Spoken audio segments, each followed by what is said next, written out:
This week we are going to touch on how to drill the players on the court using our hand feeding, which I know a lot of coaches, parents are out there doing at the moment, or players are helping each other out doing it. But there's a total misconception of what we do on the practice court, and I want to make sure we dispel any myths. So some people think that hand feeding, yes, it is good, it will make you better by just doing hand feeding, getting out in the court, practicing our volume, whatever it might be. Now, yes, okay, hitting balls is really important because we play a volume-based sport. But what I'm gonna do now with Steve-O is actually give a purpose behind it. So what we're gonna do with our hand feeding stuff is, Steve-O, we're gonna work on our lateral movement-based ball to start with. Yep. So you're gonna go out, you're gonna play a forehand. This time what I want you to do is I want you to play it into the back quadrant on the cross court. Yep. So you're gonna play more of a defensive ball. Why? Why, if we're moving lateral, do we go more cross court?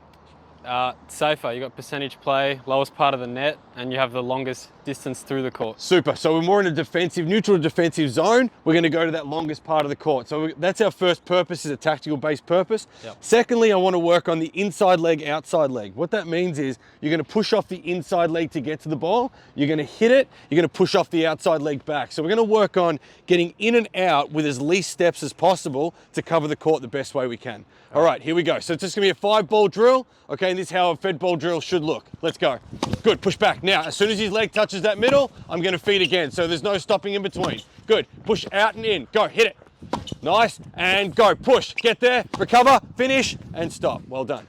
So everything that we do on a practice court needs to have purpose. The first thing that I always talk about with any of my players is there needs to be a tactical based focus, which for us was a defensive or neutral to defensive ball, playing it cross court to the longest part of the court, shortest part of the net.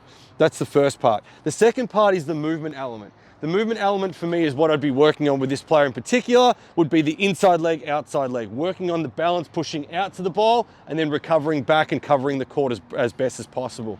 Remember, whenever you do drills, whether it be fed ball or whatever it is, it has to have a reason and a purpose.